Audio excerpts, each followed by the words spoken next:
What's up, Tube? Welcome back to Low Guido's Chop Shop, the second best chop shop on the tubes. And a little while ago I did a review on the XTB Stinger from Aussie Hobbies, another one of their premium gel blaster toys. And at the time, I thought it was the best gel blaster I had ever laid my hands on. I think it was the highest quality and nicest gel ball blaster toy I had ever seen. And now I have another one. This one is the Scorpion, and I still think it's the best gel blaster I've ever seen. I'm going to level with you, this is not the first time I've taken this out of the box. I have already taken this out and given it a full thrashing on the weekend at a game day, and I was super happy, as I was happy with the other Stinger that I had. This one seems equally as good. I'm just gonna pop this box out of the way. Now this one is a little bit less CQB-ish than the Stinger was, but still equally as nice. I gave it a real good thrashing on the weekend, and man, I was super happy with how it performed. I did not do anything, I did not even look at it, I just took it out of the box, loaded it up, and I played games. And it performed. It performed so well. And the quality of the build of this, the handguard is nice quality, the receiver is nice quality. It's metal handguard, metal receiver, it's got flip up sights, they are made of nylon by the looks of it. Good high strength steel, I believe, sling loops there, so you got various different styles of attachments there. So if you want to hook your sling up to here, or if you're the other way inclined, left-handed, you can hook it up there. It's got QD sling points there and plenty of rail space on the front where you can attach another one if you want. It's got the metal speed trigger, 45-degree fire select. I love that fire select. It's one of the crispest fire selects I've ever felt on a blaster. It's so nice. And just for funsies, we've got the Faux bolt here and bolt release on the other side, so that locks back and releases when you hit the bolt release on the other side. It's a beautiful blaster, and I can't say enough about how much I love this blaster. It uses a Gen 8 mag, standard Gen 8 mag, so that's another good thing that I like about this. You don't have to buy any special mags. If you've already got a Gen 8 loadout, you're good to go. It's such a nice high quality blaster. I think it deserves a close up with the zoom lens. Let me get out. Just look at that flash hider, that nice alloy handguard. I like Keymod. I know there's a lot of haters, but I like it. The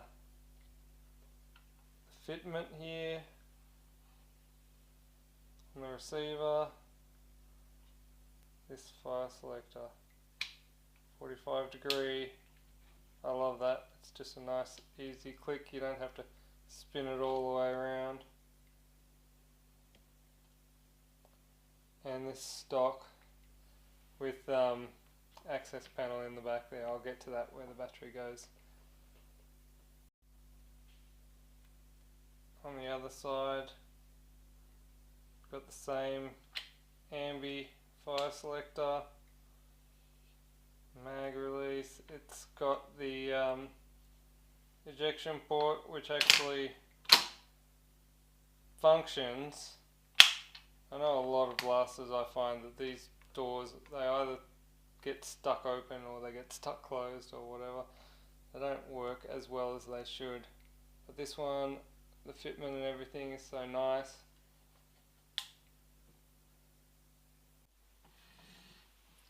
Over here in the stock, you've got a little hinged compartment that opens up to access your battery cable. It's a mini to mare cable. It does also have a fuse there, which is nice in case you get a short. But it's also cool that you can access the wiring through the back here without having to pull the whole stock off, which is usually what you would have to do with most blasters. There's a few that have got the quick access in the back there, but yeah, a lot of them you've got to take the stock all the way off. I really do like this quick access spot. There's another couple of slots down the side in here, so you could potentially fit additional batteries if you want more battery capacity in there, so that's always handy as well. Alright, enough of me just waxing on about how much I love this thing. It's time to hit the chrono. Alright, so we're at the chrono. I think last video someone suggested that I should move my camera to the other side of the chrono so that you can see it, instead of so the blaster doesn't block it, which is all well and good, but the way I've got my workshop set up didn't really allow for that. So I've rearranged stuff to make it better for you guys. Alright, here we go. Chronoing. I put a battery in, 11 volt battery. It's worth noting that it doesn't come with a battery, so you got to buy it yourself. So factor that in when you are thinking about getting one of these. Chrono's just powered off. Alright, here we go. I got Ultra Elites in here now. I'm going to run semi. 310. 330. 334. You can see it. I'm not going to read the numbers, you can see it.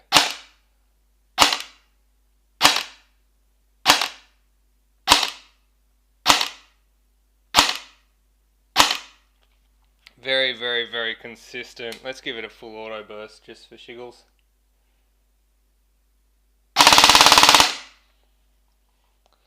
Alright, and yeah, average of 329.5. Let's call it 330.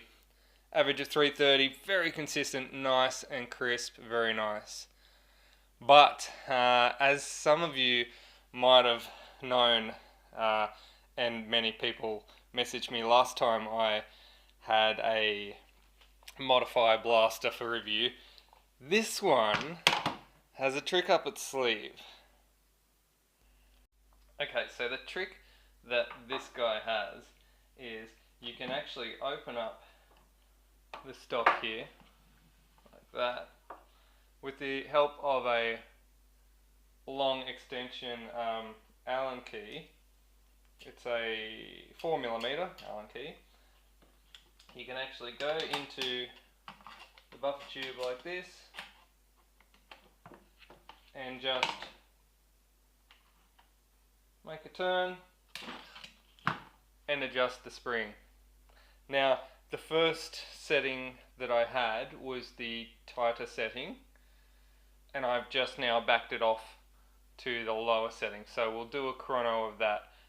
This is particularly handy, you know, if your field has a lower limit and you just want to knock it back a bit for CQB or something, and then raise it up later. It's very simple, and you don't even have to really disassemble the whole blaster. You can just give it a tweak. It's pretty handy. So I've just dropped it to the low setting. We'll check some low setting readings.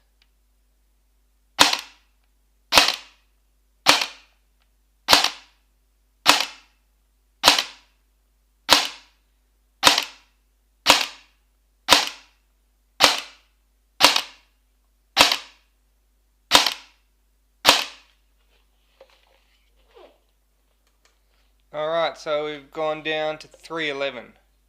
So it looks like with this particular spring you can adjust from about 310 average to about 330 average, which is handy if you're visiting fields that have a FPS limit and you might need to just turn it down a bit for that particular field, or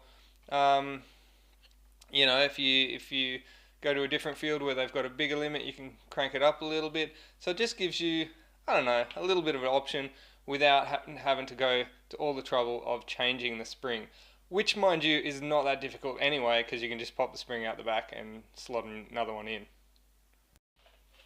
And of course, if you wanted to make a change altogether, you can pop your tool back up the buffer tube again, and you can remove it all the way out. There's the spring guide, and then there's your spring. So literally, if you want to do an FPS upgrade by just changing the spring, there it is. You can do it that quickly. That is really handy. I mean, I've seen quick release springs a lot in the past. A lot of gearboxes have them these days, but to be able to get to it without having to disassemble the entire blaster, that's a feature I really love. While I'm here, another thing that I really like about this particular blaster in the buffer tube area, let's run this off. The wiring here actually goes down into this portion of the buffer tube there, and it's contained in that. So the actual buffer tube part is completely free and unrestricted, so when you do want to chuck your spring in there, it's very easy to do, and you don't have to worry about getting like wires and stuff snagged in the way when you're pulling your spring out. It's just nice and neat the way it's contained in that lower portion of the buffer tube. That's really cool. I know that some of you are all about the all metal hell blasters. Well, I can tell you, in its current form now, without the polymer stock fitted to it, the only thing left that's polymer on this blaster is the grip and the sights. Everything else here is metal. Metal buffer tube, metal sling mount, metal receiver, metal gearbox, metal trigger, metal handguard, metal barrel, metal flash hider. Metal. Metal. For those metal lovers, you got a full metal hell blaster right there pretty much. Without further ado, let's look inside this blaster. I gotta find something I don't like about it. There's no such, the perfect blaster doesn't exist. Let's have a look inside. Now, so pop the pin out from this front portion of the receiver. So I can get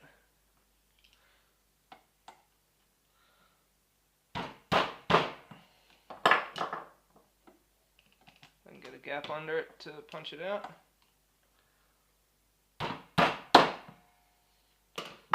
Go.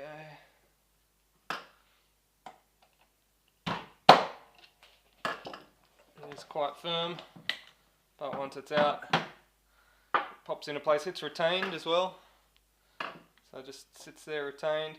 Now, should be able to pull that handle back, charging handle, and the whole front of the receiver, the upper and everything, should now come free. Might have to wiggle the, oh there we go.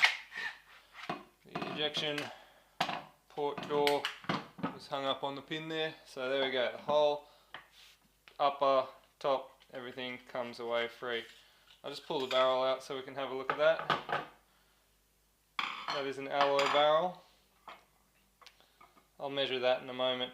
Another thing that I'm a big fan of on this is the fact that the charging handle actually rides the top of the gearbox. I think I mentioned this in the last one. It just makes taking this upper, taking it off, it just makes it so much easier. It's nice, it's all one unit there. I'll look for something I don't like. Gotta find the things I don't like. Alright, there's your bolt release there. Take that off. Probably just take this charging handle off.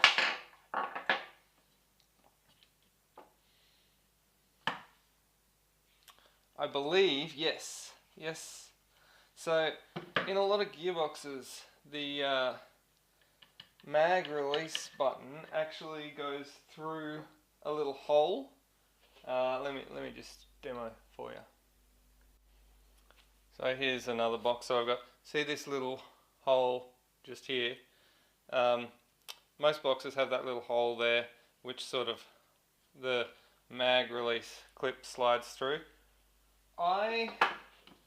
Just looking here, I don't think the mag release goes through a hole in this gearbox, so it makes it quite easy to remove the gearbox without having to remove the mag release every time you do it, which I think is pretty cool.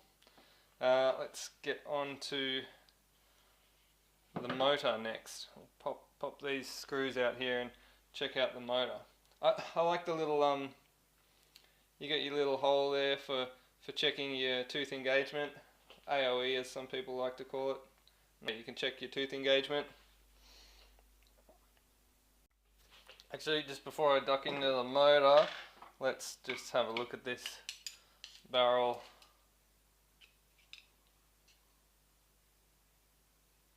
Looks like 7.49. Do I want to call that 7.5? Yeah, 7.5 in a diameter barrel, which is actually quite cool, because it's getting 330 FPS on a 7.5 ID barrel.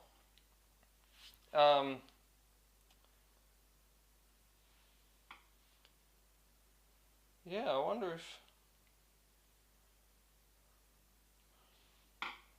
if you drop that to a 7.3, whether you'd almost inevitably get an increase in FPS.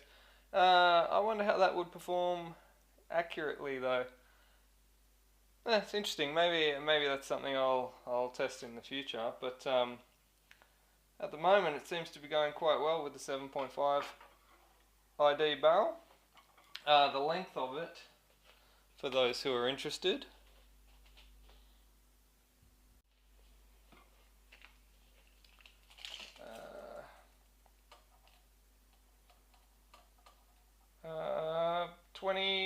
looks like about 25 from the T.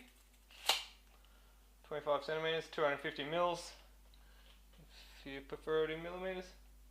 That's it's a nice short barrel, good for CQB as well, even though it's not specifically the CQB variant of the Modify range.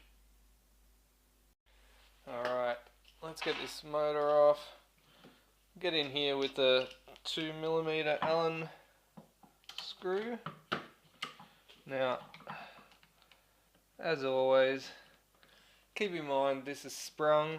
There is a spring in here, so when you undo these two screws, it's always a good idea to hold the base plate with your finger there, so that as you're undoing these screws and that when they come out, it doesn't you know, comes flicking out or put any unwanted tension on any parts of the base plate when the screws are sort of like half out.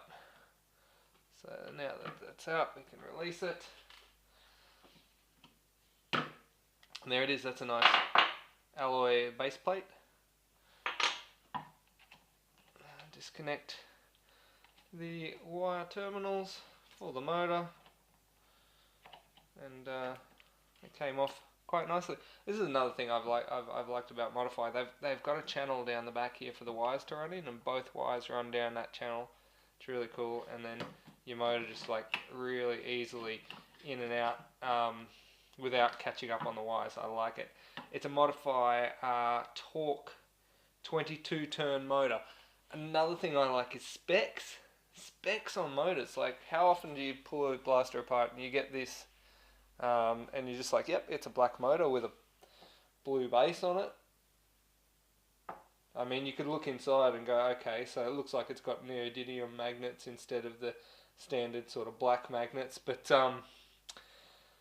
I mean, without specs, it's difficult to tell what's going on inside the motor. So this, you know, this is a 22 turn motor, so that means there's 22 turns of copper wire per armature for what it matters. I believe the more turns, the higher the torque, or something along those lines. It's just good to have some sort of specification. Anyway, you got something to work with, because if you know, if you are looking to upgrade your motor, chances are this is probably a pretty good motor, so you don't really need to upgrade. But like, some people like to upgrade things, so they'll upgrade for the sake of upgrading, and sometimes their upgrades turn out to be a downgrade. Anyway, it's good to know the specs. Anyway, Phillips number 2 head, 2 of them holding this grip to the base of the V2 gearbox.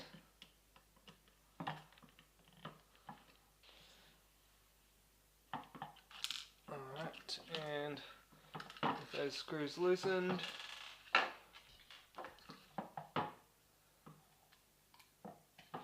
the wires can be removed. Alright, now, I mentioned earlier on, I do like the way that the wires at the back here are retained in this bottom piece here, not actually running down the buffer tube, so you can't snag them when you're doing your battery. So it looks like they're a number 1 Phillips. I'm just going to grab the number 1 Phillips. Looks like there's 3 number 1 Phillips screws holding this piece on the buffer tube. I've never seen anything like this before, to be honest. I really like it.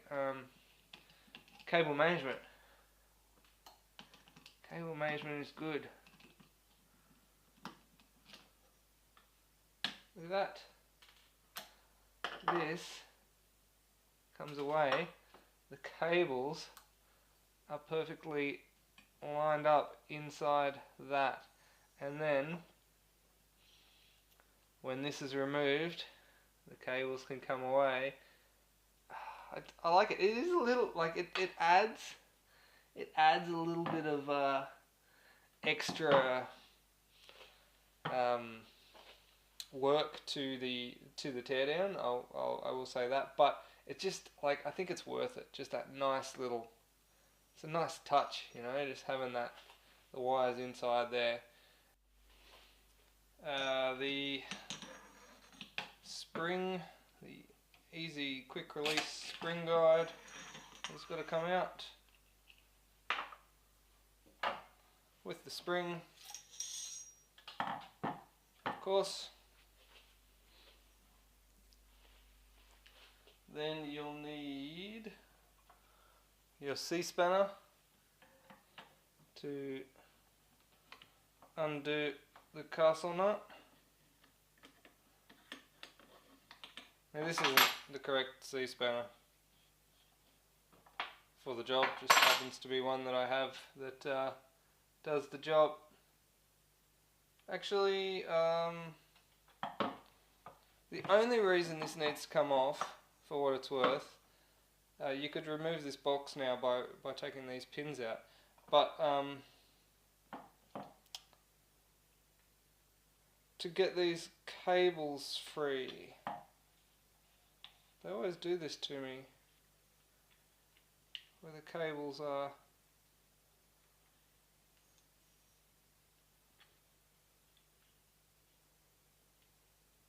not easily removed. What I might actually do is I'll slide the cables through as far as I can first. I'll remove these pins and we'll see how we go from there.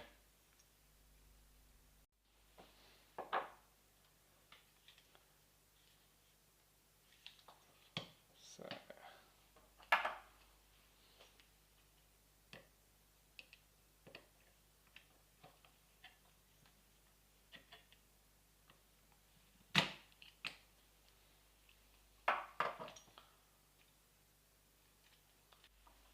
okay, so this pin is actually retained here by a Circlip internal, so you can't lose that pin, which is good.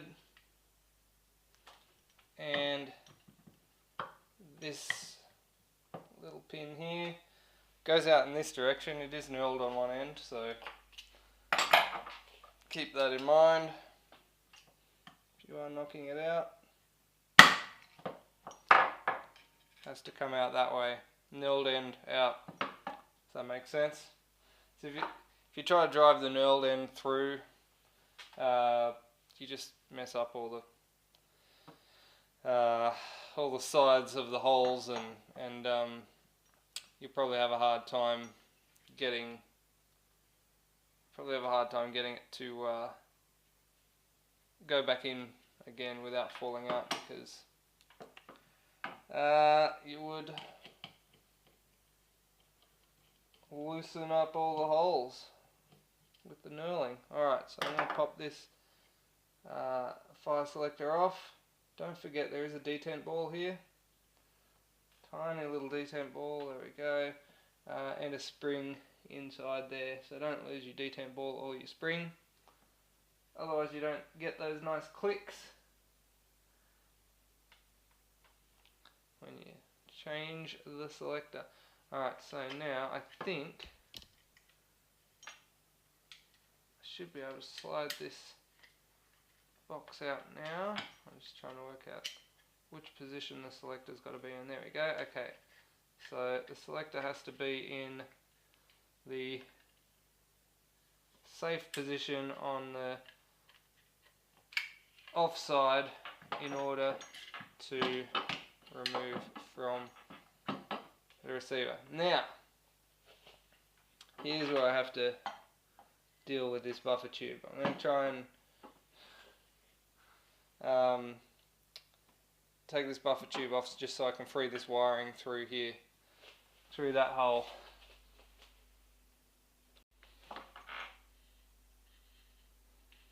Now, I reckon when they manufacture these, they probably terminate the ends after they've fed them through. That's my assumption. Could be wrong, but it does certainly have that appearance.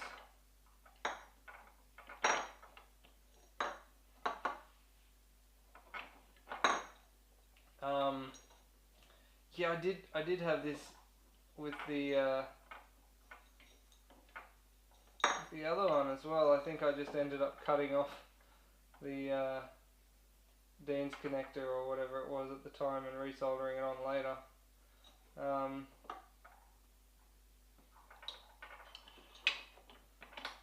I don't want to have to do that. Ideally, I'd prefer to not do that, but what I will do just for the time being, I think I'll just pop this out of the way and leave it connected, but still so I can get into this box here.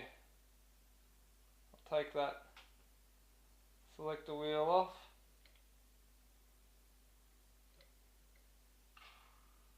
And we'll have a look inside this box, because that's really what we want to see, isn't it?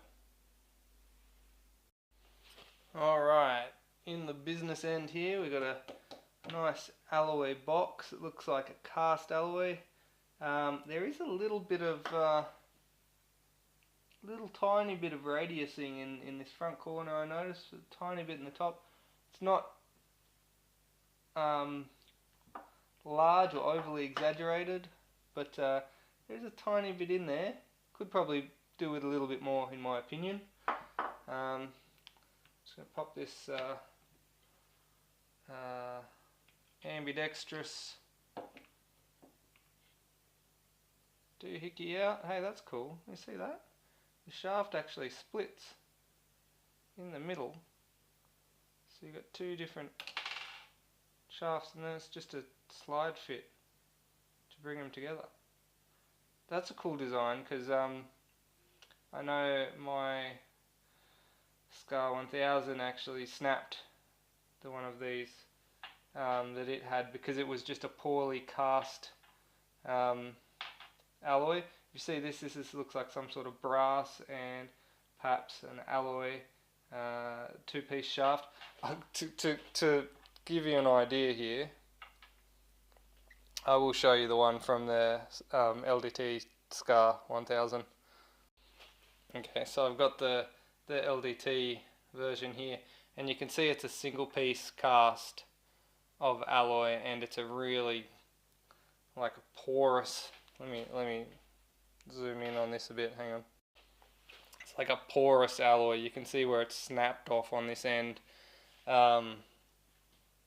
because the only way to remove it, because this is a single piece cast on that end, the only way to remove it is to actually remove the gear from this side, which is friction fit over there, and in doing so this just snapped.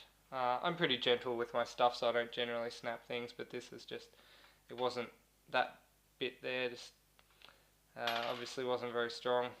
I'm not the only person to snap it, and I probably won't be the last, but this, I like this. This is a good solution here, nice and strong and easy to separate, two pieces. I also want to have a look at this piece here. You'll see it's a nice, looks like an injection molded nylon or something in the front here for the mag terminals. Not 3D printed, nice solid injection molding, which I like. It looks like a steel trigger, if you can see that trigger there. It's a real nice solid looking trigger. One thing I don't like about this, hey, I found something I don't like. So this little bar here, that's the one that you pull to release the you see it there? To release the fake bolt. So when that locks back there, you pull that and that releases the fake bolt. So on the other side here, we have the world's tiniest circlip right there. And when you pop that off, there's a spring under it, and I've spring loaded that into my face and into my eye in the past before. So you got to be real careful when you pop that tiny world's tiniest circlip off, that you do have your finger or something over the top of it so that it doesn't fly out and hit you in the face, or worse yet, you lose it and have a hard time finding a replacement.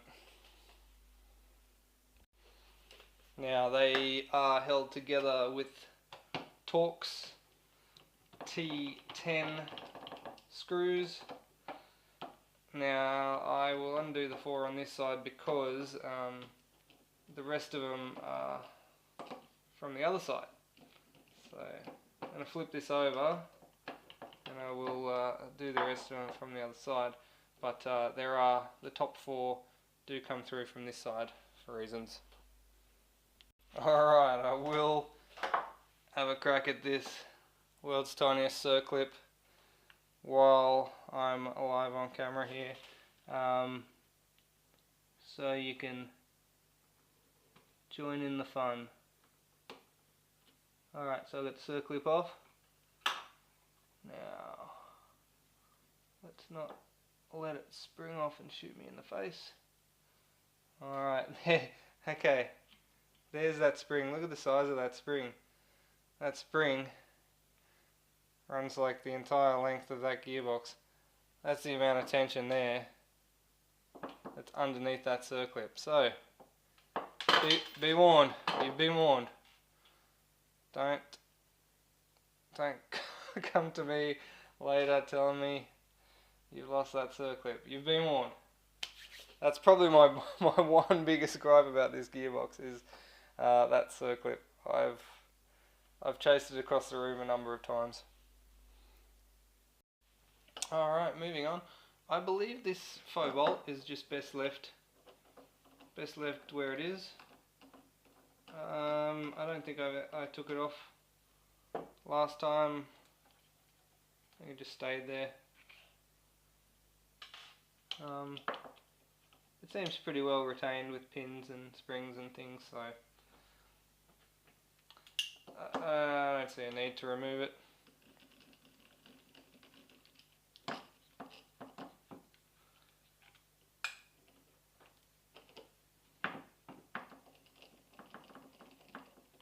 Another interesting thing that I like, you may or may not be able to see it, but you can actually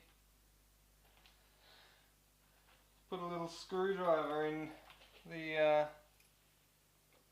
anti-reverse latch there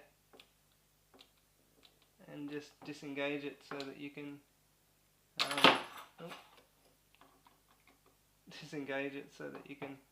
push your piston back in for whatever reason you may wish to do that. If the spring was in here, putting tension on that, and then you released this like that, it would pop back in. So that's that's a cool little feature. Some other boxes have like little windows that you can stick something into and release it.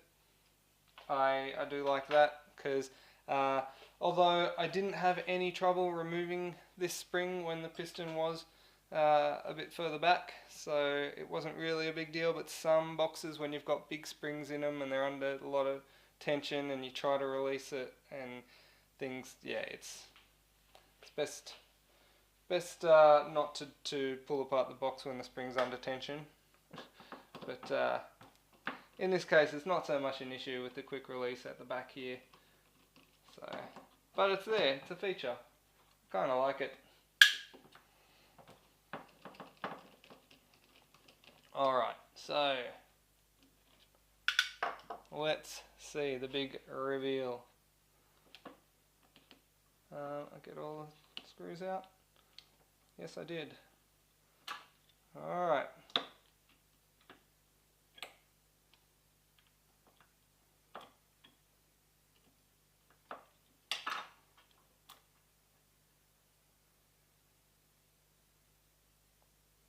I've taken the bevel gear with me on the top half of the box.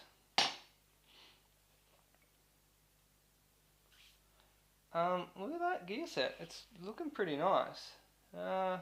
These all look like hardened metal gears. It does have this interesting spur gear where it's got the bearing in the middle of the shaft. You'll note that there's a bearing here and there's a bearing here on the sector, but the bearing for the spur gear here is actually internal to the gear. So on the gearbox they just have bushes pressed into the box. So I've got the bevel here. Now one of the, you heard me mention before about the little screw in here, the screw top in there. That's handy here for putting the bevel in.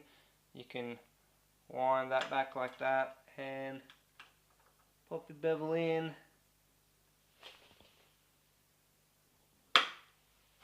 And then just let it go. And it all just sits there. This is one of the things I love about the modified boxes. The tolerances are so good that everything just sits there. I mean, even the spring for the anti-reverse catch here is sitting on a pressed pin, which is pressed into the gearbox. Everything just sits nicely, nothing flies out, it all stays where it should be. Here's something cool. Last time I opened one of these boxes, the rack was, in fact I have it right here, it was one of these. So it was mostly metal, but it did have this nylon starter, and I figure why bother, just go the whole hog, just go all metal. And looks like that's what they've done now. So they've updated it with a full metal rack, which is good, I like it.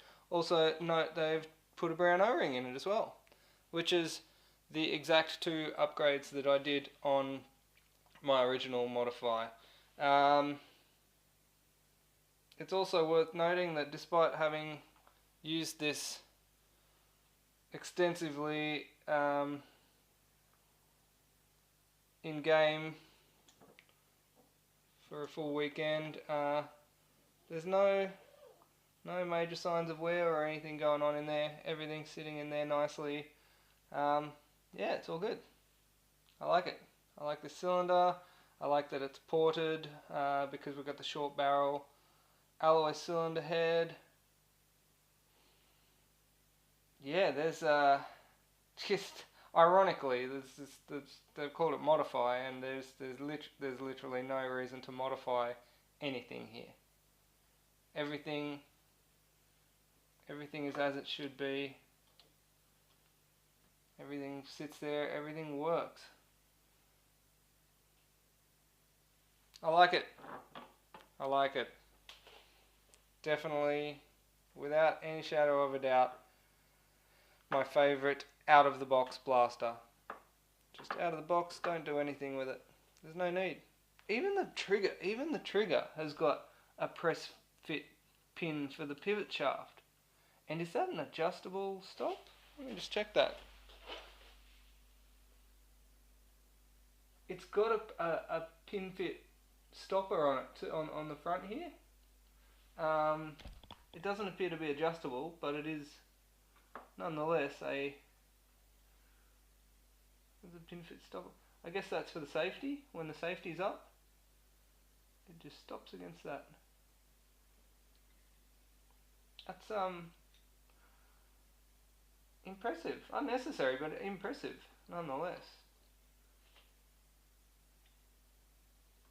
Oh yeah, it's very nice. Very nice gearbox. I'm probably the only thing that I'm uncertain about is this bearing shaft on the spur gear. I mean, it looks like a nice strong gear. This is some sort of hardened steel. The sector is some sort of hardened steel. The bevel gear is sintered here, but then it's pin fit with a hardened steel. Let me take advantage of this little screwdriver thing here. So the actual where the bevel meets the sector is a hardened steel, probably like a little CNC gear that's actually been pin fit through the sintered bevel, which is interesting because I only just the other day had a bevel gear where the actual teeth sheared off where it connects to the sector, but the bevel itself was fine. That's another story. Alright, let's have a look at this cylinder. I'm just going to take this cylinder out. Just do a bit of a, you know, the ye old compression test. Oh, that is nice.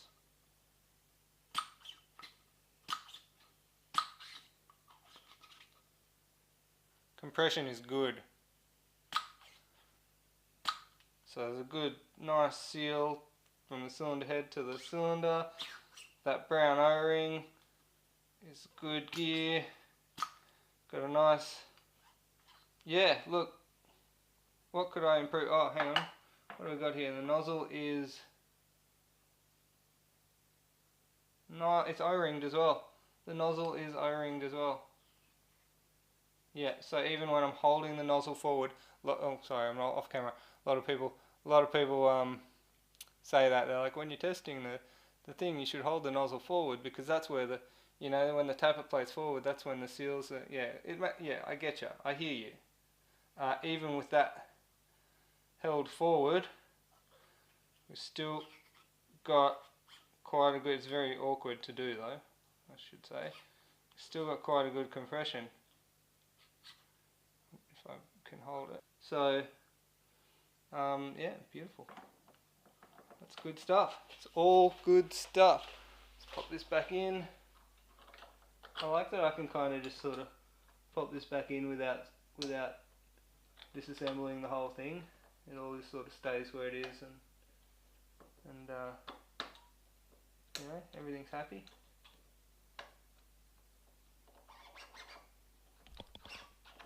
Oh, I should have done it like this. That's a way easier way to test. See, okay, the nozzle is pointing forwards. I clamp my finger over the end of it, and there's the compression. Beautiful, beautiful, beautiful. I should probably film the reassembly of it because I mean that is part of it, right? Like, that's why we like this so much. Alright, so it's a very fine tolerance fit. So you got to make sure all your little shafts and everything line up.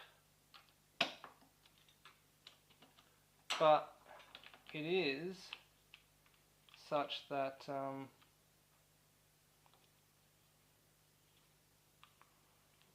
because the tolerances are so good, I just got to move this safety out of the way. There we go. Because everything fits together so nicely, it, like when it fits together, it just fits together. It's so good. Like, it almost holds itself together without screws. Although, don't do that. Alright, I'll whack these screws back into it. And then we'll pop it back in. Hands up any tech who's ever got to this point in the build and just gone, ah, god damn it, no spring. Forgot to put the damn spring in. Already reassembled half the blaster. Hands up, come on, no shame in it. We've all done it. Everyone's done it. Anyone who hasn't done that is lying. Yeah, doesn't matter. Doesn't matter.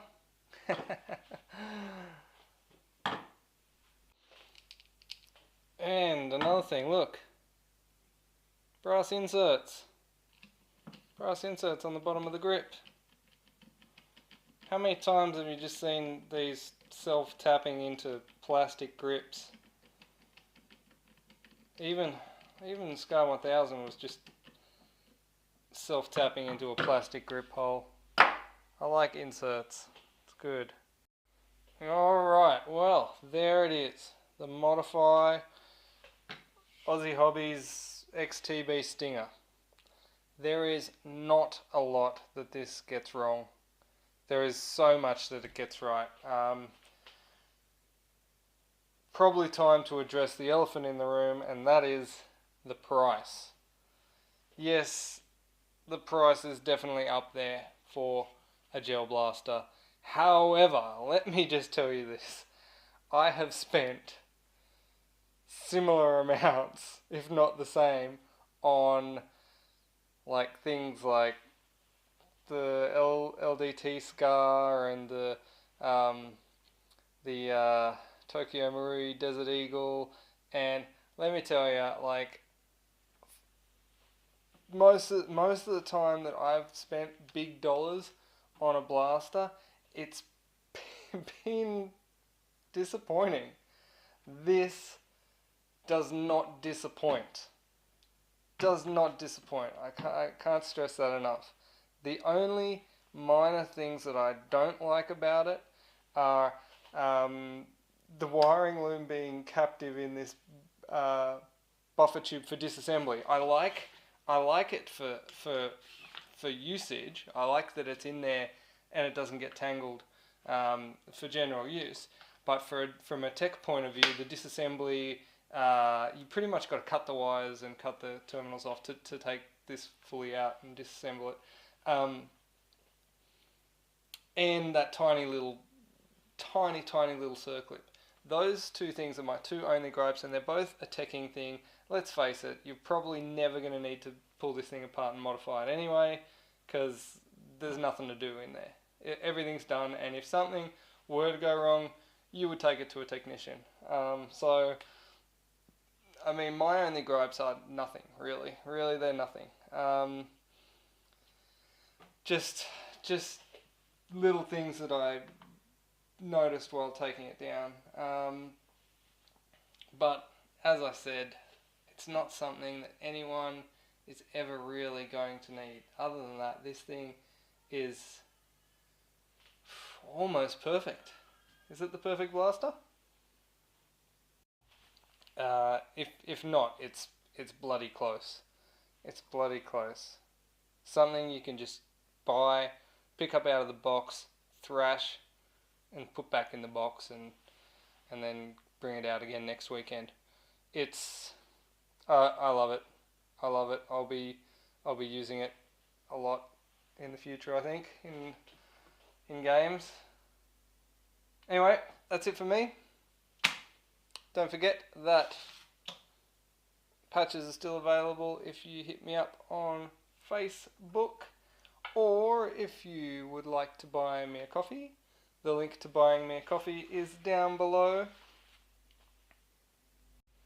Shout outs to those who have bought me a coffee recently: Matt, Humorous Hubris, Steve Lubick, and Adam Hoy. Thanks, guys. Thanks for your coffees. Much appreciated. That's all from me. Catch you on the next one. Peace.